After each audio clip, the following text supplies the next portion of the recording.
Setelah sekian lama ketemu lagi nih sama figur yang bakal menginspirasi dan jadi contoh, tentunya di Contoh Tokoh di Pokal Podcast Alka Lembang, channel Alkausar Lembang.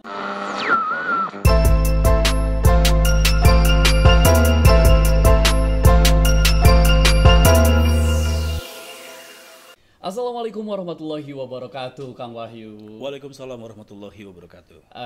Subhanallah, ini suaranya sangat menggema ya.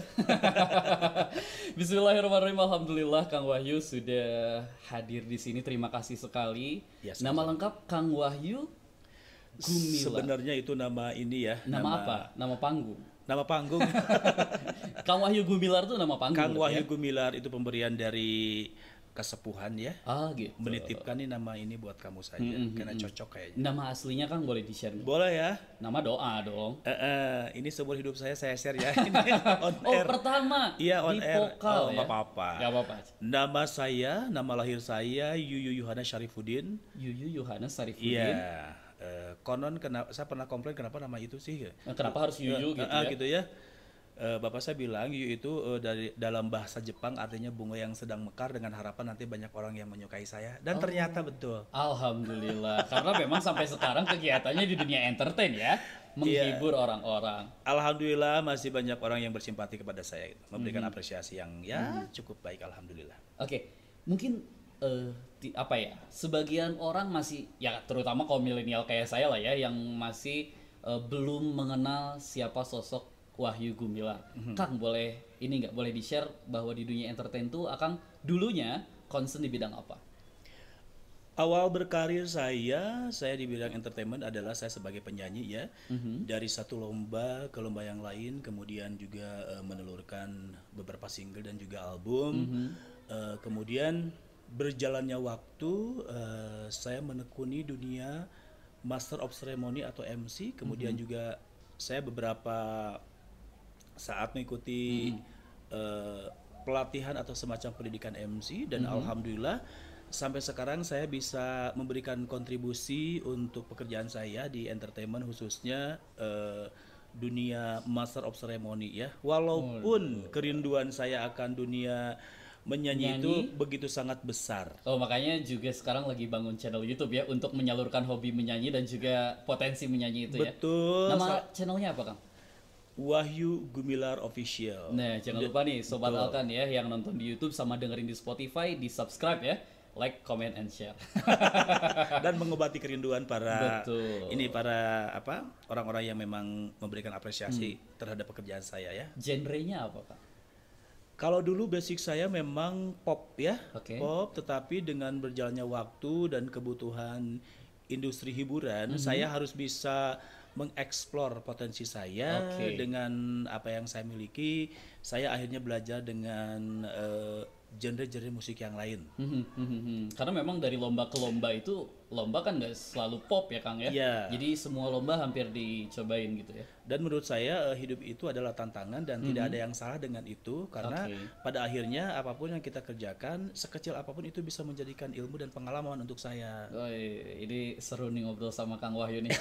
Karena basicnya MC jadi kita enak ngobrol ya. Jadi intinya itu mungkin beberapa elemen yang membuat saya alhamdulillah sampai sekarang masih tetap eksis dengan pekerjaan atau profesi saya. Jadi sekarang bangun YouTube terus juga nge-MC. Nah, di masa pandemi ini kan semuanya lagi pada off ya Kang ya? Betul.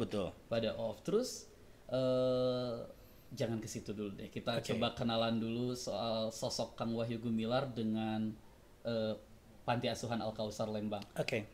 Saya soalnya bingung ini, kenapa seorang Kang Wahyu Gumilar sangat erat kaitannya dengan Panti Asuhan Alkausar Lembang, Kang? Flashback ya? Ayo dong. Orang Indonesia senang didongengin, Kang. Betul. Waktu itu. Dahulu kala. Jadi awalnya memang karena saya basicnya penyanyi ya, saya bertemu dengan seseorang yang juga punya fashion yang sama, hobinya nyanyi. Terus berkomunikasi berlanjut sampai akhirnya sampai sekarang masih bisa bersilaturahmi dan sosok itu adalah Bapak Tugiman. Kalau saya panggilnya Mas Tugiman ya. Kalau di sini anak-anak panggilnya Ayah. Ayah. Saya kan kagok panggil Ayah ya. Iya jangan lah. Kan seusia, tapi walaupun wajahnya masih seangkatan lah ya kayak saya. Jadi saya memanggilnya Mas Tugiman. Nah, beliau memang fashionnya sama dengan saya berkesenian, tetapi beliau juga sangat concern dalam dunia anak-anak ya, khususnya di panti asuhan ini ya. Kemudian saya silaturahmi dan setelah itu berlanjut sampai alhamdulillah sampai sekarang saya di titik ini saya masih bisa bersilaturahmi dengan baik, khususnya dengan Alka ya, panti asuhan Al Kausar Lembang juga wasilahnya atau mungkin perantaranya awalnya dari Mas Tugiman. Ya alhamdulillah. Dan yang apa ya, saya bersyukur masih bisa memberikan apa ya istilahnya semangat Siap. untuk Mas Tugiman, khususnya sahabat saya dan adik-adik yang ada di sini, bahwa hidup itu tidak perlu mengeluh ya, tidak perlu menyerah. Siapapun punya kesempatan yang sama untuk maju dan berkembang. Yang terpenting adalah ada motivasi dan keinginan yang besar. Nah, itu dengan dia. belajar salah Bener, satunya. bener. Berapa tahun Kang kalau total dari mulai pertama kenal sampai sekarang? Dari sejak tahun kapan sih Kang? Ingat nggak sih? Udah lama kali ya. Ada 1 dekade yang lalu? Belum, tetapi ya kita komunikasi lewat medsos ya, paling chatting atau by phone. Tetapi untuk kita face to face kayak jarang sekali karena memang kita memang punya kesibukan masing-masing, jarak juga. Betul, ya akhirnya saya tetap berkomunikasi, tetapi sekarang bersilaturahmi lagi baru lagi. Nah, ya, benar. karena itu dasarnya, ternyata Al Kausar ya pada khususnya ini sudah punya YouTube channel yang luar biasa. Nah, saya sebagai orang yang bisa dikatakan dahulu mendampingi berproses ya Kang ya. Secara emosional ya ada hubungan yang sangat baik. Ini saatnya juga saya harus memberikan support atau kontribusi dengan sekecil apapun. Tidak melulu materi ya Kang. Dengan sekecil apapun pengalaman dan kapasitas yang saya miliki. Kenapa? Karena yang terpenting itu bukan berapa besarnya. Kemudian tidak harus menunggu hebat pada saat kita ingin memberikan semangat dan support. Yang terpenting adalah nawaitu dan keikhlasan kita ya. Kita harus mendukung siapapun orang yang akan maju dan berkembang. Itu saya sih selalu berusaha seperti itu. Makanya diabadikan dalam lirik lagunya Kobo Junior tuh, tak perlu menjadi hebat untuk memulai apa yang kau inginkan Kang. Itu harus kita tanamkan sama adik-adik ya. Betul. Sama anak-anak di Al Kausar. Nah, Kang Wahyu Gumilar, sosok yang menurut saya cukup interaktif dan sangat menghibur kalau misalnya kesini dan sering kita ketemu Kang. Nah, kan sekarang akan meluangkan waktu, meluangkan kesempatan, bahkan mungkin tidak sedikit yang diberikan pada Al Kausar di era pandemi ini. Banyak orang yang sekarang beralasan Kang merasa sempit untuk berbagi. Menurut Akang itu pandangan itu keliru atau apa deh menurut dari sisi Akang deh? Kalau saya tidak menganggap keliru, tetapi kembali lagi kepada cara pandang seseorang menyikapi pandemik ini. Saya sebagai salah satu secara pribadi adalah manusia biasa, kemudian secara profesional juga saya adalah praktisi seni, benar-benar merasa terdampak dengan kondisi seperti ini. Tetapi menurut saya bagaimana kita menyikapi itu kembali ke cara pandang orang masing-masing. Kalau saya secara pribadi betul terdampak, tapi dengan berjalannya waktu saya pelajari pandemik ini ternyata mengajarkan kita banyak hal. Oke, nah ini menarik nih. Banyak halnya ini apa aja Kang? Satu, ada istilah sedia payung sebelum hujan. Jadi benar-benar. Kita harus mempersiapkan dalam hidup kita itu hal yang paling buruk sekalipun, karena ujian atau masalah itu bisa datang kapan saja yang tidak kita duga. Betul ya. Siap, betul. Kemudian mengajarkan kita untuk menjadi pribadi yang lebih baik, mengajarkan kita pola hidup yang benar, teratur, profesional dan proporsional. Profesional dan proporsional. Apa aja tuh? Profesional artinya kita harus melakukan aktivitas benar-benar memberikan yang terbaik, memperhatikan waktu, memperhatikan dengan siapa kita bekerja sama. Kemudian semua ada batasnya. Semua ada batasnya. Ya, Itu mungkin ada juga korelasinya dengan proporsional. Nah. Profesional artinya kita melakukan apapun aktivitas kita secara profesional, tidak lebih, tidak kurang pada porsinya. Nah, kalau proporsional artinya pada saat kita, yang saya rasakan ya, pada saat kita beraktivitas apapun itu, ternyata pandemi COVID itu mengajarkan kita bahwa kalau memang ini sudah beres, kalau memang kerja kita sudah jam 2 atau aktivitas kita jam 2, ya sudah pulang saja kalau memang tidak ada aktivitas lain yang memang tidak terlalu penting. Nah, untuk saya COVID mengajarkan itu. Kenapa? Semua harus cuci tangan. Betul. Sebenarnya bukan yang jadi poin saya adalah bukan cuci tangannya, tetapi habit. Mengajarkan kita, mengajarkan kita membiasakan hidup yang sehat dan benar. Ya, tetapi tadi Eka mengatakan kemudian dampak yang paling krusial ya. Ekonomi betul. Ya, tetapi lagi-lagi saya menyikapinya, saya pelajari, saya analisa, saya menganggap ini adalah salah satu ujian dari Allah. Ini saya pribadi ya, cara pandang saya. Justru yang saya lakukan dengan kondisi seperti ini adalah saya berusaha untuk tidak mengeluh. Saya berusaha untuk tidak putus asa. Saya berusaha untuk tidak pesimis. Tapi yang saya lakukan adalah bagaimana membangun mental. Mindset saya harus baik. Mental saya harus baik dan kuat. Cara pandang tadi. Cara pandang, soul set saya harus baik. Artinya pada saat elemen-elemen itu kita laksanakan dengan maksimal, dengan cukup baik, saya yakin, saya percaya kita menjadi pribadi yang kuat dan kokoh, dan insya Allah akan membuka ruang atau kesempatan untuk pihak-pihak mau bekerja sama dengan kita, dan insya Allah kita akan mendapatkan rezeki yang tidak terduga dari pintu yang lain karena mindset kita sudah baik. Sudah baik. Artinya sudah positif. Dianggap positif, sudah dianggap siap juga untuk menerima yang selanjutnya. Yang terpenting adalah saya percaya bahwa Allah bersama orang-orang yang sabar, kuat, mau berusaha dan berdoa. Saya yakin itu. Iya, dalam keterangannya juga adalah kemenangan bersama orang-orang yang sabar. Nah, saya hanya sebenarnya simpel saja, saya sih lebih ke sana.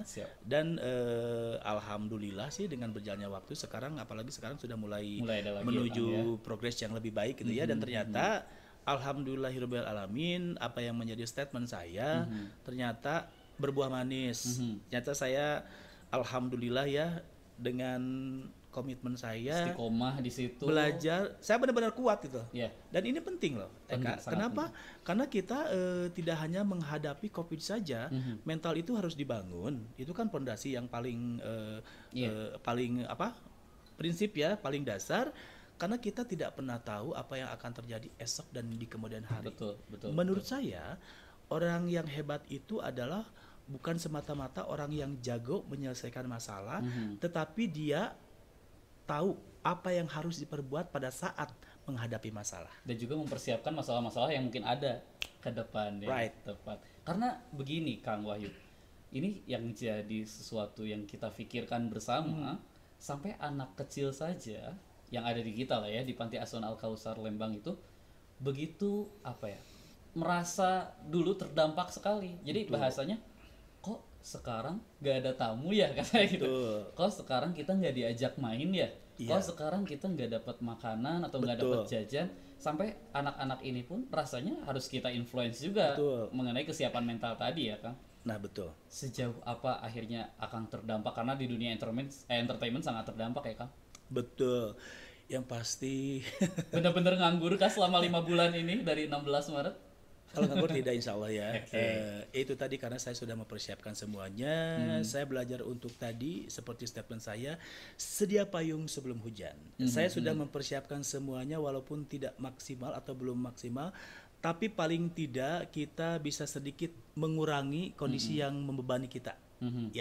Karena saya pikir ini bukan masalah saya, ini masalah dunia gitu. Semua orang terdampak ya. Balik lagi, seberapa kuat seseorang menghadapi apapun yang terjadi dalam hidupnya, termasuk ujian ini. Saya jauh-jauh hari belajar untuk membangun mental saya, mempersiapkan diri gitu. Nah, Akang sendiri kan tadi bilang di MC ya Kang ya, acara apa aja yang biasanya Akang MC? Kebetulan alhamdulillah saya memegang seluruh event. Kalau suara-suara gini pasti wedding mah pasti ya. Nah, karena kebetulan sekarang memang ada rezekinya, ada tawaran, ajak kliennya memang menawarkan saya untuk MC wedding, ya apa salahnya, saya pikir rezeki jangan ditolak lah. Betul, betul, Ya, betul. Apalagi sekarang wedding sedang menggeliat lagi dengan apa ya, Betul. standar AKB ya, adaptasi kebiasaan baru. Jadi kalau misalnya mau undang Kang Wahyu sebagai MC, nanti ngobonginnya kemana Kang? Ada Instagram oh, atau apa gitu? jadi langsung jualan ceritanya. Enggak, kan apa ya, istilahnya kita sama-sama membuka rezeki gitu ya. Saling support. Saling support. Karena saling memberikan manfaat dan kebaikan itu, Betul. saya pikir waktunya, apalagi dengan kondisi sekarang ini, harus saling menguatkan, saling, saling menjaga, saling menguatkan, saling mengingatkan dan saling menyemangati. Nah gitu. Iya. Tapi kan berarti kalau misalnya orang emang tertarik, nggak ada salah dong. Boleh. Instagramnya apa Kang? Langsung saja. Iya nggak apa-apa. Satu. Halo, nama saya Kang Wahyu Gumilar. Yang ingin bersilaturahmi atau ingin mengetahui banyak tentang saya, silakan bisa di follow Instagramnya Gumilarw, ya. Gumilarw. Gumilarw, dan Apa kecil semua? kecil semua. Yang gede yang punyanya, ya. Yang punya Badannya. badannya, sama insya Allah yang gede cara pandangnya harus luas, ya, harus Nanti besar, Allah ya. juga berikan rezeki yang gede juga. Amin amin ya rabbal Jadi alamin. Gumilarw ya. Gumilarw Nanti bisa kita untuk cantumin IG, lah ya. untuk Facebooknya Wahyu Gumilar, dan untuk YouTube channelnya Wahyu Gumilar Official. Tapi mohon maaf, baru beberapa konten saja karena memang terpending karena terdampak COVID. COVID Ya, betul. Channel YouTube-nya lebih concern di apa? Awalnya memang concern di nyanyi, tadi sudah saya sampaikan di awal, sebagai bentuk kerinduan saya, karena bagaimanapun saya bisa di titik ini, jembatannya adalah berawal dari nyanyi, ya. Akhirnya semakin terbuka, saya semakin mengeksplor kemampuan saya sampai alhamdulillah di titik ini. Dan orang yang baik itu menurut saya jangan lupa dengan sejarah. Iya. Jangan lupa dengan perjalanan hidup, Betul. jangan lupa dengan proses, karena bagaimanapun bisa jadi yang membuat kita pada titik ini adalah, salah satunya adalah kita punya kisah-kisah hidup, ya, suka dan duka gitu, ya, pahit dan manis. Justru itu hal-hal itu yang memotivasi kita, menguatkan kita, menyemangati kita untuk berpikir bagaimana saya harus menjadi lebih baik, lebih baik, lebih baik, dan lebih baik lagi. Wih, luar biasa nih. Dan jangan sampai juga disebut kacang lupa kulitnya ya Kang ya. Betul. Itu luar- Upami saur bahasa Lembang mah, Naon tah? hirup teh kedah emut kana purwadaksina. Purwadaksina. Insya Allah, ya, pada saat kita tidak lupa dengan masa lalu dari mana kita berasal, Betul. insya Allah kita akan selalu menjadi pribadi yang akan selalu menghargai proses, menikmati proses, bisa menghargai perjuangan orang yang perjuangan sama dengan kita, ya. Terus yang paling penting adalah kita tetap punya jati diri. Oke, Kang, sepengalaman saya di Al Kausar Lembang nih Kang ya. Betul. Untuk orang-orang yang punya ikatan yang kuat, apalagi melihat anak-anak, biasanya apa ya? Ada keterikatan sama diri sendiri atau kisah masa lalunya. Akang mau berbagi gak nih kira-kira kenapa Akang sampai punya keterikatan yang kuat sama anak-anak, apalagi yang kurang beruntung? Bisa nggak berbagi kisah gitu Kang? Dulu Akang seorang yang seperti apa sampai akhirnya sekarang di titik yang Allah tinggikan sekarang. Amin. Iya dong, kita Ya, harus- mudah-mudahan jadi doa, ya. Oke. Amin. Semoga juga Alka juga derajatnya Amin. wah, luar Amin. biasa, ya. Amin. Ini mungkin yang paling basic adalah karena saya cinta anak-anak, ya. Kemudian juga kebetulan saya kan yatim piatu, ya. Oke. Ya, artinya dari sana itu tadi berhubungan dengan proses yang saya jalani dalam hidup adalah jatuh bangun saya meniti karir, jatuh bangun saya membina mental saya. Itu tadi karena saya belajar untuk tidak melupakan proses dan sejarah dalam hidup saya, muncullah satu empati mungkin, ya. Ya, Empati dan simpati, kasih ya, betul. sayang. Empati dan simpati bahwa saya harus bersyukur masih berada di titik ini, dalam kondisi yang jauh lebih baik dari sebelumnya. Nah, ini memunculkan satu pemikiran bahwa saya juga harus menghargai orang-orang yang berjuang sama dengan saya, harus menghargai orang-orang yang tidak seberuntung saya. Apa? Yaitu ya, kemudian apa ya istilahnya? Pernah ini nggak Kang punya titik terendah di mana Akang akhirnya apa ya merasakan bahwa ini kesedihan terberat dan saya harus bangkit, itu waktu kapan? Nah, itu salah satunya yang mengajarkan saya bahwa saya harus berempati dan bersimpati kepada orang ya. Salah satunya kepada anak-anak atau adik-adik kita di Panti Asuhan Al Kausar Lembang ya. Titik terendah. Iya, dulu mungkin pernah merasa bahwa ini hidup betul. saya begini banget, Betul. kenapa gitu. Betul, waktu itu saya pernah merasa hidup saya tidak punya pegangan. Saya tidak punya tempat untuk bernaung, saya tidak punya tempat untuk bersandar. Kemudian waktu itu saya merasa dijauhi oleh teman-teman saya. Usia berapa Kang? Udah lupa kali ya, udah lama. Udah lagi kecil? Remaja menuju dewasa. Remaja Ya. menuju dewasa. Kemudian waktu itu saya berbisnis. Bisa dikatakan dizolimi oleh rekan-rekan misi saya ya. Kemudian saya benar-benar merasa apa ya? Saya merasa hidup saya tidak memiliki apapun, tidak memiliki apa-apa. Betul waktu itu yang saya bawa hanya tubuh saya, tetapi dalam kondisi seperti itu tadi saya berusaha membangun mental. Saya pikir saya masih punya Allah, saya masih punya masa depan, dan satu lagi. Setiap manusia diberi keunikan dan kelebihan. Saya sadar bahwa saya punya skill. Loh, Kang Wahyu, kenapa tidak digali saja potensi diri? Kang Wahyu kan punya skill. Betul. Kenapa harus mengeluh gitu? Lakukan yang terbaik. Berikan kontribusi yang baik pada pekerjaan Anda.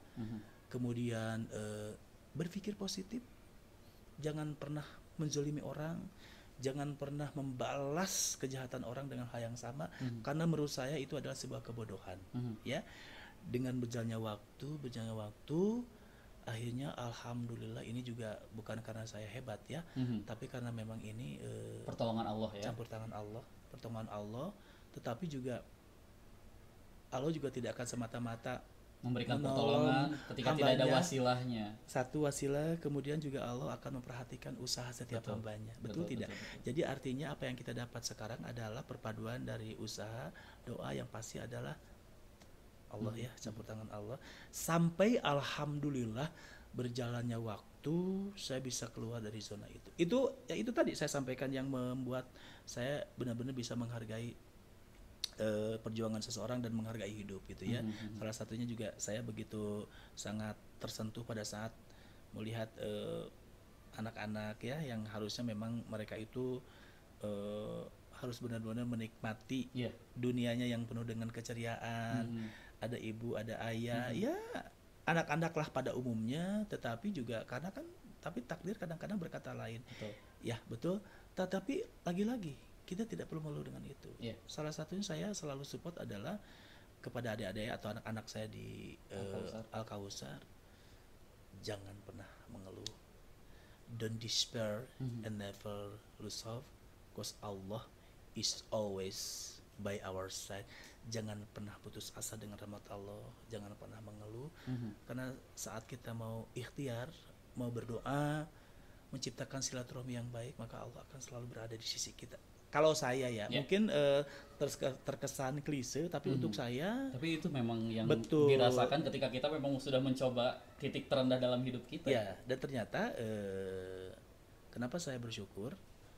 Karena saya seperti diselamatkan dan diangkat oleh Allah Subhanahu wa taala dari titik itu ya yang tadi ketika mungkin bisa jadi ketika orang lain yang tidak diselamatkan oleh Allah akan ngejalurnya kemana gitu kan ya. Nah, begitu. Bisa jadi ke hal-hal yang negatif dan kita masih diselamatkan pada hal yang positif ya kan. Ya, walaupun mungkin tidak semuanya positif, saya manusia biasa ya.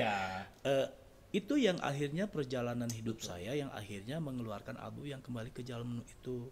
Kembali ke jalanmu ya. Bisa sampai pabelit lupa ya. Sudah lama sekali albumnya betul. Ya itu yang mengantarkan saya sampai ke sana itu.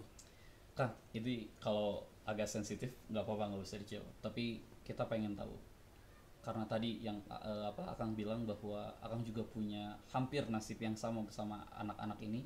Akang juga yatim piatu. Ditinggalkan usia berapa, Kang? Lama ya. Kalau ibu saya meninggal, malah saya sempat merawat ibu saya dalam kondisi Ah, sekolah oke. SMA. Saya hampir ingat waktu itu saya adalah pasien terlama di salah satu rumah sakit besar di kota Bandung. Iya. Di saat di kanan kiri sudah mendahului ibu saya masih tetap di sana kurang lebih 19 hari saya merawat ya. Ibu. Kemudian meninggal, walaupun saya belum siap sebenarnya. Mhm. Tapi sudahlah takdir. Kemudian beranjak dewasa kurang lebih 2 tahun ya. Bapak saya Menyusul. menyusul, sempat terpukul karena masa-masa memang saya memang tadi ya, saya Iya. butuh tempat untuk bersandar. Akang waktu itu jadi tinggal sama siapa, Kang, akhirnya ketika ayah tidak ada? Nah itu yang tidak jelas itu Oh, di situ titiknya berarti. ya, makanya dalam syair lagu saya, boleh dikupas Boleh, sedikit ya boleh, Kang. fast rapnya.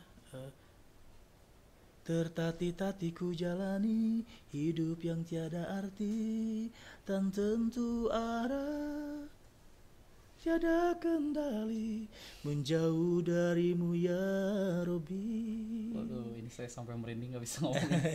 Ada sampai pada titik saya benar-benar Memang tertatih-tatih tanpa tertatih. orang tua.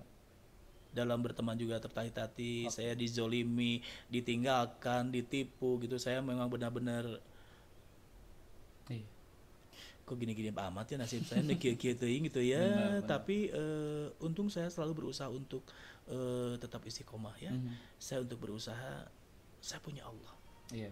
Saya punya Allah, saya bilang, ya Allah, kalau memang Allah masih memberikan kesempatan saya untuk tetap bertahan dengan hidup saya, tolong bukakan jalan saya. Kalau memang engkau tidak menyukai saya dengan hal-hal yang memang tidak engkau ridhoi, tolong jauhkan. Saya cuma satu minta dibimbing saja. Dan subhanallah ya, ya saya bisa di titik ini. Jadi setelah ditinggal ibu di usia yang masih kondisinya labil ya, Kang? Ya, Usia segitu ya. Masih- Transisi masih ya, belum siap, betul betul transisi. betul betul Ditinggal ayah juga di saat butuh dikuatkan. betul. Terus Akang kalau kalau ada kesempatan bisa membuktikan, apa yang mau Akang ceritain sama ibu dan ayah? Kalau seandainya masih ada ya, saya sih simpel saja. Yang pasti hal paling sedih dalam hidup saya adalah saya belum bisa membahagiakan kedua orang tua saya. Belum Ya. sempat ya, Kang? Dan sempat, tetapi dengan pengalaman yang saya alami sekarang, saya selalu menitipkan pesan kepada keluarga saya, kepada keponakan saya, Iya. kepada rekan-rekan dan teman-teman saya, jangan pernah menyakiti. Sedih saya. Nggak apa-apa, Kang. Tuh ya sedih. Jangan pernah menyakiti kedua orang tua. Kita bisa berbuat salah dan pernah berbuat salah. Kalau bisa jangan diulang ya. Bahagiakan, jaga nama baiknya. Selagi masih ada. Kemudian sayangi, cintai dalam kondisi apapun. Angkat derajatnya. Karena sekarang saya baru menyadarinya ternyata saya di titik ini bisa jadi karena Allah ridho dan orang tua saya ridho. Walaupun mereka raganya tidak ada, tapi saya percaya ruhnya masih bersama saya. Untuk yang masih ada, bahagiakan ya. Jaga nama baiknya. Cintai, sayangi, angkat derajatnya. Untuk yang sudah mendahului kita, Jangan lupa kewajiban didoakan. kita yang masih hidup adalah memberikan doa yang terbaik. Jadi kalau orang tua sedih ya.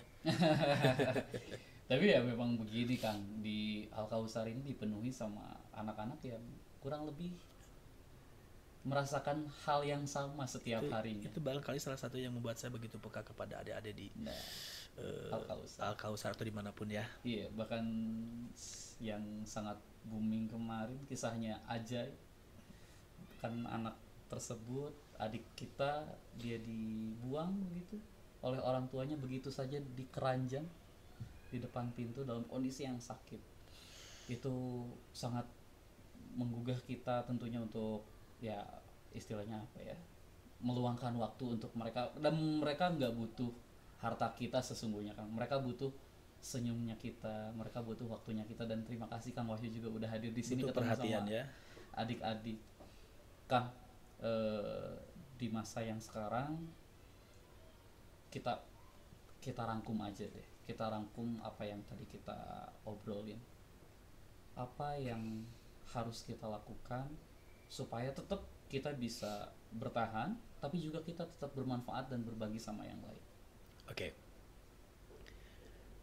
Punya komitmen dengan pekerjaan kita, Mhm. lakukan yang terbaik dengan pekerjaan kita, disiplin, kemudian terus mau belajar, Mhm. mau bertanya, Mhm. mau mendengar, Mhm. bahwa sejatinya tidak ada orang yang hebat menurut saya, Oke. tetapi menurut saya orang yang hebat adalah orang yang mau terus belajar setiap saat. Ya, jangan pernah mengeluh dalam hidup kita, jangan pernah putus asa saat kita percaya bahwa Allah akan selalu berada di samping kita. Oke. Menurut saya sih itu ya. Terus itu tadi orang tua ya, Mhm. ada hubungan dengan orang tua. Jangan lupa ya, adik-adik ya, rekan-rekan, keluarga, teman-teman termasuk saya ya. Maaf juga bukan berarti menggurui. Selalu mohon doa restu kepada orang tua, karena saat orang tua kita ridho, insya Allah Allah juga akan ridho. Luar biasa, ini inspiratif. Harus. Dan patut dicontoh. Nah, Kang Wahyu, berkenaan dengan pandemi ini, Panti tuh kan kemarin ini nih curhat sama saya nih, curhat sama Eka. Dia tuh lagi bangun usaha juga, Panti nih, jualan gitu. Nah, ini rencananya Kang Wahyu mau dibagi juga nih pas pulang nih. Boleh pilih depan. Alhamdulillahirabbil alamin. Ya, ya gimana ya? Hikmah silaturahmi ya. Nah, gitu. Wahyu udah nyobain yang depan, Kang Wahyu? Apa coba sok dilihat, Kang? Ini ada banyak jenis, Kang. Ada nasi kebuli ini. Udah nyoba dikit sih sebenarnya, tapi enak sih. Enak ya? Ya, Itu jadi Kang konon Wahyu pegang katanya, apa? Hah? Ini nasi biryani insan ajib rasa mewah ala Timur Tengah. Oh, luar biasa. Udah kayak iklan. Nyebutin merek nggak apa-apa di sini, Mbak, bebas. Bebas. Oke, yang pasti ini nasi biryani ini adalah nasi khas dari Timur Tengah. Oh, Saya nasi kebuli pernah, juga sama nih. iya, saya Nasi mandi juga pernah, sama. betul, saya pernah mencobanya dan itu aroma rempahnya sangat terasa kuat sekali, dan yang pasti enak dan halal. Alhamdulillah. Bukan hanya halal, harus halalan thayyiban. Nah, halal yang dan memberikan baik. kebaikan dan manfaat ya. Iya, Oke. siap. Kang, nanti bisa dibawa pulang ya? Pasti atuh ya. Nah, Kang Wahyu, mau ada apa setelah ini? Kegiatan terdekat atau apa gitu yang mau dikasih tahu ke Sobat Alka? Kasih tahu nggak ya? Insya Allah setelah ini saya mau syuting untuk single ya. Untuk Single lagu saya. Kemudian ada beberapa pekerjaan yang memang sempat tertunda. Insya Allah mohon doa restunya supaya kami dan kita semua bisa beraktivitas kembali dengan normal ya. Amin, amin ya rabbal alamin. Singlenya kita tunggu. Nanti publish di YouTube channelnya Kang Wahyu. Insya Allah. Maher zen banget ya. Terus singlenya kita tunggu, kerjaan-kerjaannya, sharing-sharingnya kita tunggu lagi. Siapa tahu jangan sekali dua kali kita sharing di sini. Oke. Nanti kita coba cari kesempatan lagi untuk kita sharing. Dan ini Sobat Alka yang menarik, saya ketemu lagi Kang Wahyu setelah 3 tahunan ya. 3 tahun. 3 tahun waktu itu Kang Wahyu sepanggung sama Ustaz Solmed waktu itu, ya, betul. Soleh Muhammad. Dan katanya Kang Wahyu juga pernah ke Hongkong juga ya? Sama bareng beliau. 2000 ini di-share juga ya. Di-share juga ya. Nggak apa-apa dong, kan sebuah prestasi contoh. 2012 kemudian 2013 saya ke Hong Kong, Singapura, Guangzhou, RNC, Macau. Kebetulan saya waktu itu membuat album religi dan saya alhamdulillah diberi kesempatan untuk menghibur para buruh migran yang ada di Hong Kong dan beberapa negara bagian di Hong Kong. Kemudian setelah itu 1 atau 2 tahun terakhir saya beberapa kali ke Singapura untuk beberapa event menyanyi di sana. Luar biasa. Nah, kenapa harus dibahas? Karena nyambung sama closing statementnya Kang Wahyu. Hidup bersabar, lalu dekat sama Allah, minta ridho orang tua, menaikkan rezeki ya Kang, dan Amin. bisa keluar negeri. Gratis ya. Gratis, dibayar lagi.